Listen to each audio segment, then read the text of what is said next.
So this is a nightmare call nobody wants to get as a landlord.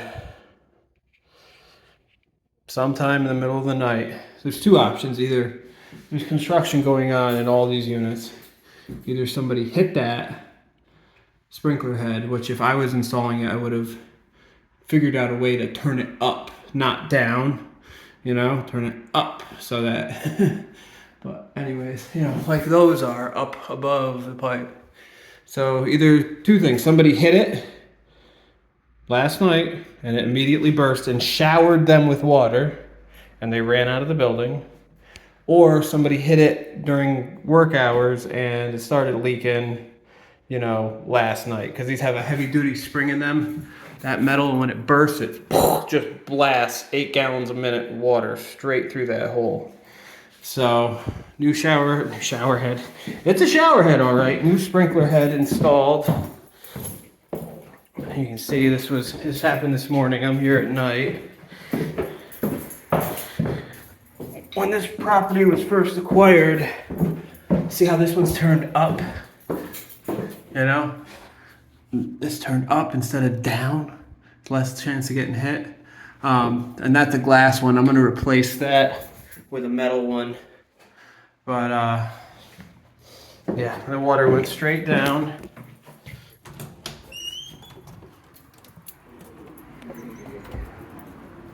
We're right on a busy city street. Crackheads and all. Power's off here. Did this. Knocked the whole ceiling out, and these tiles are all pretty much new. So knocked the whole ceiling down and then flooded out the basement. I guess it was probably about, well, you can see the water line. There's about 6 inches of water in the basement. So this is drying out. Thankfully, it looks like the line wasn't hooked up to the phone line, so it didn't ring the fire department. And this was already a pretty funky basement. So, to be honest, it just kind of washed the floor. Thankfully, there's a toilet down here they could drain into. But yeah, talk about a nightmare call. Thankfully, the building wasn't occupied, or, I wouldn't even want to think of that. Now, the water is off, and I am not going to turn it back on because it's late at night. This is a water alarm. There's a flapper in there, right, that moves back and forth. And anytime that flapper moves, if it moves this way or this way, the alarm goes off. So it's going to set off every bell from here to China if I fill it full of water. Now, I pressure tested it, and it held pressure. It held 40 psi, because that's all I had in the tank. But that's good. That means that there is no other pop sprinkler head anywhere else.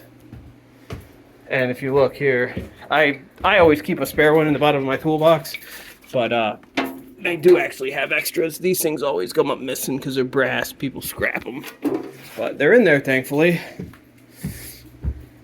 So yeah, like I said, the nightmare call nobody wants as a landlord. These poor guys got it twice. They had an apartment that was almost done that was arsoned, and now they had one that was almost done that flooded. And like legitimately, it was not, neither one of these were nefarious at all. It was, they're just doing business in a shitty part of town. Shitty clientele.